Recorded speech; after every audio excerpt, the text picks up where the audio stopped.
12시 많은 참여 바랍니다.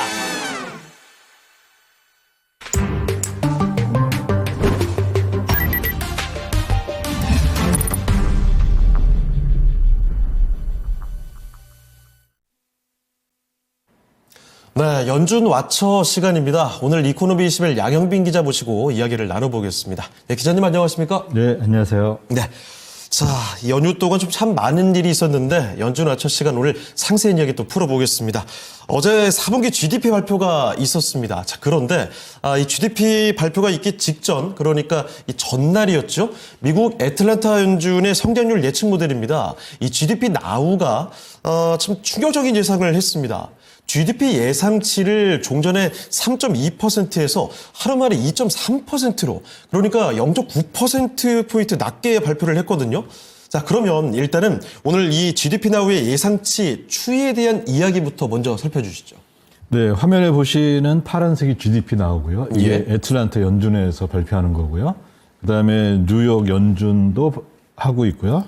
주황색, 그리고 맨 밑에 있는 게 세인트루이스의 GDP 나우 캐스팅이라고 하는 건데요. 예. 그동안 한 3년의 성적을 보면은 GDP 나우, 즉 이 파란색이 가장 잘 맞췄어요. 가장 근사하게 맞췄는데, 굉장히 이제 충격적인 게 GDP 어제 이제 발표하기 전에, 예. 3일 전이겠죠? 이틀 전이죠. 네네. 그때 3.2%, 그리고 그 주에 계속 3% 정도를 찍고 있다가, 예.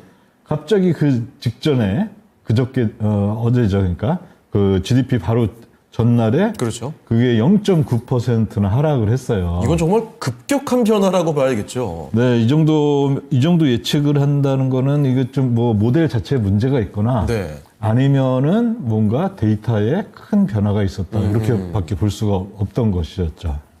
자, 그러면 GDP 나우가 이렇게 이례적으로 큰 폭의 변화를 갑자기 예상을 한 바가 있는데 이 이유가 뭔지가 참 궁금합니다. 어떤 이유에서 이렇게 변화가 나온 겁니까? 네, 그래서 이제 다음 그 화면을 보시면요. 예. GDP 나우가 이제 1월 28일에 그리고 1월 29일에 이렇게 측정한 게 있거든요. 그러면 이제 GDP라는 것은 요게 우리는 사실 뭐 3분기마다 GDP가 얼마다 이걸 우리는 이렇게 그냥 인터넷이나 이런 데 뉴스를 통해서 보는데요. 그렇습니다. 이게 측정하기 굉장히 까다로운 녀석이에요. 네. 왜냐하면 GDP라는 거 말 자체가 뭐냐면은 그로스 도메스틱 프로덕트거든요. 총 국내 생산입니다. 네. 그럼 생산한 게 얼마냐? 뭐 예를 들어 컴퓨터를 얼마나 생산했느냐, 뭐 자동차를 얼마나 생산했느냐, 그거 굉장히 알기가 어려워요.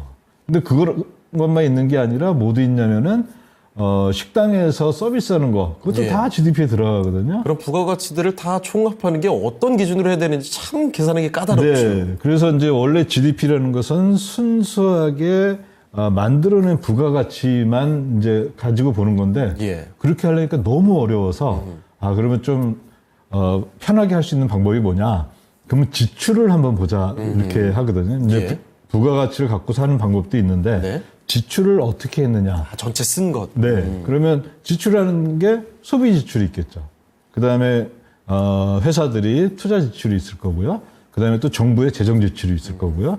그 다음에 이제 남는 게 뭐냐면은 우리가 만들었는데 우리가 만든 거를 우리 내부에서 쓴 거 말고 해외 사람이 또 지출한 게 있겠죠. 예. 그거를 수출이라고 부릅니다. 그러니까 수출해서 수입을 뺀 건데 여기서 이제 사람들이 굉장히 이제 헷갈리는 게 수입을 빼니까 마이너스 부호가 예. 붙잖아요. 그래서 GDP에서 수입은 마이너스니까 수입을 줄이면 GDP가 올라갈 것이다.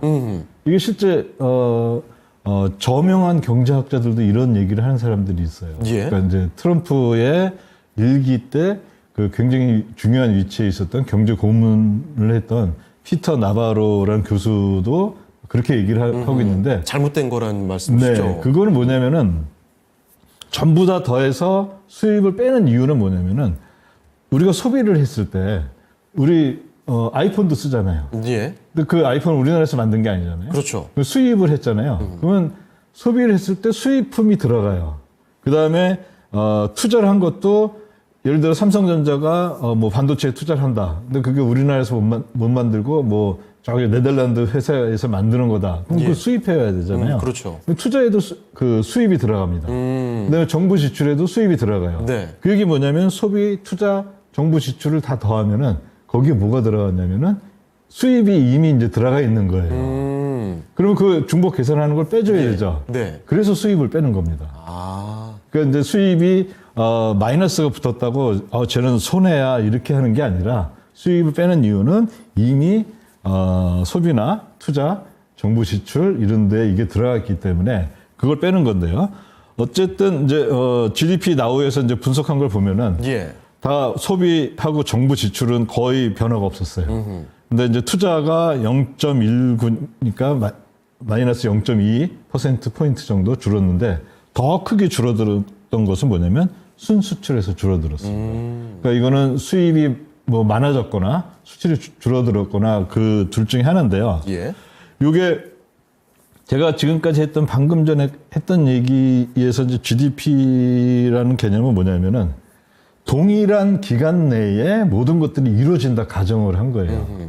그런데 지난번 12월은 어떤 시기였냐면은 트럼프가 이제 11월에 당선이 되고 나서 예. 뭐 관세 25% 하겠다, 뭐 중국에 대해서는 60% 하겠다 하니까 자, 내가 수입 업체라면 어떻게 할까요? 자, 예를 들어 중국에서 EV 그러니까 전기 자동차를 수입을 했어요. 네. 10,000불에 수입했는데 60% 관세를 때리면은 너무 비싸지는 거잖아요. 수입 업체는 그거를 관세를 60%를 더 물어야 됩니다. 그러니까 16,000불에 사오는 격이 됩니다. 물론 그렇게 해서 소비자한테 또 그만큼 이윤을 남기고 팔면 되겠지만요. 네네. 그런데 내가 수입 업체라면은 이거 내년 이제 올해죠. 올해 1월 20일부터 트럼프 임기가 시작이 되니 미리 싸게 살 수 있을 때 빨리 사자. 빨리 산다는 거죠. 사재기를 하는 거죠. 예. 그러니까 뭐 이거를 이제 증권 용어로는 뭐 프론트 러닝이라도 이제 부르는데요. 예. 미리 이제 사재기를 한 거예요. 그런데 그렇게 했던 이제 수입은 많아졌는데 그게 동일한 기간 내에 즉 작년 4분기 내에 아직 소비까지 이어진 건 아닌 거예요. 예. 그러니까 순수출만 확 줄었는데 소비까지 아직 이어지지 않아가지고 그런 이제 어떻게 보면 일종의 기간을 길게 놓으면은 네. 별 문제가 아닌데 중간에 타이밍이 기가 막히게 이루어졌군요. 기간에 이제 소비하고 수입의 시점 간 불일치가 생겨서 예. GDP가 일시적 감소한 거고 그럼 이건 앞으로 어떻게 되겠냐? 뭐 다음 분기부터 이제 올해 1분기겠죠. 예. 지금부터 차츰차츰 정상적으로 이제 나오죠. 정상적으로 이게 소비에 반영이 되면서 소비가 이제 다음에는 좀 더 줄거나 하는 식으로 이런 식으로 그 반영이 되지 않을까 이렇게 생각을 합니다. 그렇습니다. GDP 나우가 내놨던 예상치 충격적으로 갑자기 큰 폭의 변화가 있어서 무슨 이유였는지 자세히 좀 들여다봤습니다. 역시 데이터를 보다 보면 시점의 이 타이밍이 참 중요하다는 사실을 또 한 번 느끼게 됩니다. 자, 그러면요. 그래서 어제 발표한 4분기 GDP 발표 이거 확인해 보도록 하겠습니다. 얼마로 나왔습니까? 네, 어제는 2.3% 나왔는데요. 네. 여기서 또 GDP 나우의 명성이 또 와, 확인되는. 정확히 일치했어요. 지난번에도 예. 지난번에는 이번에 0.9%라 그게 떨어져서 굉장히 네. 충격적이었는데 사실 지난번 것도 한 0.5 정도, 5, 6 정도가 떨어졌었어요. 그 직전에. 예. 근데 그때도 아주 정확하게 맞췄습니다. 아, 근데 그때는 지금 이제 여기 보시면은 숫자가 있죠. 1.6 이거는 이제 작년 1분기 3.0, 3.1, 2.3 이렇게 1분기부터 4분기까지가 돼 있는데요. 예. 3분기는 원래 그 속보치라 그러죠. 제일 먼저 나오는 거예요. 네. 그거는 2.8이었어요. 그때 GDP 나오는 2.79, 그러니까 2.8을 정확하게 이제 예측을 했었는데 지금은 이게 이제 3번에 걸쳐서 이게 그 업데이트가 되면서 3분기는 3.1로 됐습니다. 그리고 오늘 나온 거, 오늘 새벽에 나온 거 2.3% 이거는 저거죠. 그러니까 속보치입니다. 이건 앞으로 2번에 매달 이제 한 달, 2달 후에 이 수정이 이제 이루어지게 되는데요. 예. 요거는 2.3%로 나왔고요. 역시나 이제 또 GDP의 이 명성에 걸맞게 아주 발빠르게 데이터 변하는 걸 보고 예. 이렇게 이제 또 그 계산을 했는 게 참 뭐 저도 봤을 때 굉장히 신기한 것 같아요. 네. 자, 미국 GDP 발표 내용까지 확인을 해봤는데 우리가 GDP는 참 자주 다루는 내용이니만큼 이 미국 GDP 계산에 대해서 좀 심도 있게 들여다보도록 하겠습니다. 미국 GDP 계산도 뭐 독특한 방식으로 쓴다고 알려져 있는데 일단 미국 GDP 발표를 볼 때 주의해야 될 점이 있다면 어떤 것들이 있는지 좀 자세히 첨언해 주시죠. 네, 지금 차트에서 보시면은 맨 오른쪽에 이제 2.3% 해서 이렇게 봉우리가 아주 작은 게 하나가 예. 있는데요. 저기 왼쪽에 보시면은 마이너스 28%가 한번 찍혔고요. 저게 무슨 변한 거죠? 네. 그리고 35%가 또 찍힌 예. 적이 있거든요. 좀 오류 아닙니까? 예, 그러면은 이제 이게 뭐냐면은 미국 GDP 계산하는 게 우리나라나 또 중국하고 조금 달라요. 굉장히 이제 다른데요. 예. 여기는 이제 어떤 식으로 계산을 하냐면은 자, 지난 분기에 GDP를 계산한다. 그러면은 지난 분기에 얼마나 생산을 했어? 이렇게 이제 계산을 합니다. 그 다음에 그거대로 1년간 쭉 가면 어떻게 될까? 그러니까 곱하기 4를 하는 거죠. 예. 곱하기 4를 해서, 이거대로 쭉 밀고 나가면은, 우리는 1년에 몇 % 성장할 거다. 이런 식으로 계산을 해요. 오. 그러니까 근데 우리나라는 이제 좀 이따 보겠지만 어떻게 예. 하냐면은 전분기 대비 얼마나 성장했어? 이걸 물어보거든요. 네. 그래서 우리나라나 뭐 대부분의 나라의 GDP 계산 방식은 굉장히 직관적인데, 예. 물론 미국의 방식도 괜찮긴 한데, GDP에 큰 변화가 없으면은 사실, 뭐라 해야 되나요? 큰 문제가 없는데, 네. 저기 이제 왼쪽에 마이너스 28% 찍힌 건 코로나 때거든요. 네네네. 코로나 때 이제 생산 활동이, 경제 활동이 급격하게 축소되니까, 그렇죠. 저게 마이너스 28%라는 얘기가 아니라, 예. 그때 그 분기에, 코로나 당시 그 2분기에 네. 성장이 마이너스 7%였던 거예요. 아하. 전 분기에 비해서. 그거를 쭉 적용시켰을 그거를 때를 1년간 하면은 이제 4 곱해서 마이너스 28%가 나온 겁니다. 엄청난 왜곡이 발생하는군요. 네, 그러면 이제 그 당시에, 예. 그때 아주 생생하게 기억이 나는데요. 그 GDP가 마이너스 28% 찍히니까, 네. 이제 미국 망했다. 정말 말도 안 되는 수치잖아요. 네, 평소와 네. 비교해 봤을 때. 네, 근데 이제 미국의 GDP 데이터를 이렇게 계산하기 때문에 이 데이터 말고도 상당수가 이렇게 계산을 합니다. 예. 그래서 이제 미국 데이터를 볼 때는 우리가 갖고 있는 뭐 한국은행이 발표하는 경제 데이터하고는 이 성격이 많이 다르니까 그걸 좀 주의해서 볼 필요가 있다. 요걸 꼭 기억해 주셨으면 합니다. 예. 그 한국과 미국 GDP 성장률을 좀 비교해 볼 수 있을까요? 네, 요거는 이제 현재 우리가 발표하는 식대로 파란색이 한국 겁니다. 그다음에 이 주황색은 미국 거예요. 저거 보면 우리나라 망한 것 같잖아요. 그러게요. 굉장히 작아 보입니다. 네. 근데 이게 이제 우리는 지난 분기 대비 얼마나 성장했어를 보는 거고, 네. 미국은 지난 분기 대비 이만큼 성장했으면 자 그거대로 1년간 가면 어떻게 되냐 4를 곱해준 겁니다. 예. 그래서 다음 거를 한번 또 다음 차트를 한번 보시면요, 우리도 그러면 한번 4를 곱해보자. 그러면은 아까하고 좀 완전히 분위기가 달라지죠. 그러네요. 네, 그러면 24년 올해 1분기까지는 뭐 상당히 많이 네. 따라왔었는데, 지금 오히려 더 2, 3 높아 보이기도 하고요. 네, 네, 높은 때도 있고, 네. 근데 2, 3, 4분기는 굉장히 지금 상태는 안 좋은 상황입니다. 네. 자, 이렇게 한국과 또 비교도 해봤습니다. GDP 계산부터가 일단 미국과 우리나라는 좀 차이가 있다는 점도 분명히 기억해 주시면 좋을 것 같습니다. 자, 그러면 GDP 관련해서 중요하게 봐야 될 이야기도 하나 더 있는데 전년 대비 GDP 성장률을 좀 주목해 볼 필요가 있겠습니다. 미국의 전년 대비 GDP 성장률이 어떤지도 좀 봐주실까요? 네. 미국의 이제 전년 대비 성장률이라는 개념이 미국에서는 두 가지로 쓰입니다. 예. 그리고 그거를 발표하는 것도 두 가지로 발표를 하기 때문에 우리가 데이터를 볼 때 아주 좀 주의를 해야 되는데요. 네. 이게 이제 아까 했던 그래프를 다시 한번 본 건데요. 자, 24년에 1.6, 3.0, 3.1, 2.3% 이렇게 분기마다 이렇게 성장을 했어요. 그러면 24년의 성장은 저거 다 더해서 4로 나눠야지. 그럼 다 더하면 10입니다. 예. 그래서 4로 나누면 2.5%. 그러면 미국의 성장은 24년 성장은 2.5%다. 이거 저도 이제 주의하지 않으면 많이 실수를 하는 거거든요. 네. 근데 2.4%가 아니에요.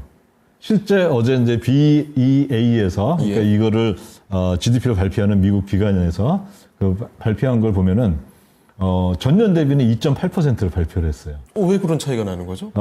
그게 이제 예. 이 데이터 자체가 어떻게 구한 거냐면은 매 분기마다 이거대로 1년간 성장하면 어떻게 되냐 이 예. 데이터로 나온 거거든요. 계속 그 기준으로. 네, 계속 그 기준으로 나와서 그 다음에 이제 한번 그 구체적인 사례를 한번 다음 예. 그 차트를 한번 보시면요.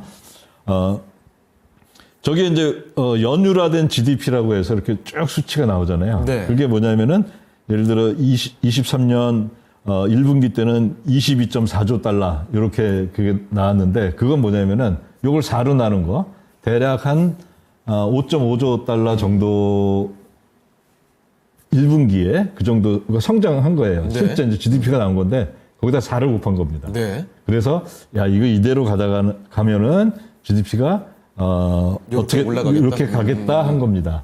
그런데 이거를 실제 23년 전체적으로 그러면 전체적으로 GDP 얼마냐? 그걸 계산하려면 어떻게 하면 되냐면요. 그 더한 거를 다 더해서 예. 나누기 4를 해주면 돼요. 저 숫자를요. 네네. 그래서 그 오른쪽에 노란 숫자가 나온 거고요. 예. 24년도 마찬가지로 오른쪽에 노란 숫자가 나온 겁니다. 저걸 이렇게 비교를 해야 되는군요. 저걸 비교를 해야 되는 거예요. 그게 2.8%가 된 거고요. 이게 언뜻 보면 별 차이가 안 날 것 같은데 결과가 꽤 차이가 납니다. 상당히 큰 차이가 예. 납니다. 그런데 또 그 BEA에서 또 발표하는 건 뭐냐면은 예. 전년 4분기 대비도 또 발표를 해요. 네. 사실 근데 우리는 경제가 전체적으로 얼마나 성장했느냐를 볼 때 전년 4분기 대비가 아니라 사실 전년 대비를 보는 거죠. 예. 그래서 요거는 크게 중요한 수치는 아니고 요게 바로 아까 했던 그 쭉 다 더해서 4로 나눴던 예. 2.5%가 나온다. 요거를 GDP 데이터를 볼 때는 우리가 매우 주의를 해야 됩니다. 예. 자, 그럼 이번에는요, GDP 이야기 좀 많이 나눠봤는데, FOMC 이야기 좀 해보도록 하겠습니다. 현재 시간으로 29일이었죠. 결국에는 예상대로 금리 동결 결정을 전해 듣게 됐습니다. 이번 FOMC 결정에 대해서 간략하게 좀 평가를 해주신다면요? 네, 이번 FOMC 결과 그 이전에 예. 작년 12월 마지막 FOMC에서의 그 이제 경제 전망치가 있거든요. 네. 그걸 한번 좀 볼 필요가 있습니다. 예. 그래서 여기에서 이제 빨간 사각형은 GDP인데요. 저거는 2.5라고 나왔는데 2.5를 예상했는데 실제는 2.8이 나왔습니다. 이번에. 그다음에 파란 것들은 거의 비슷하게 나오고 있어요. PC가 이제 곧 발표가 될 텐데요. 거의 지금 뭐 시장 예상치 이런 게 그 근원 PC 같은 경우는 2.8%.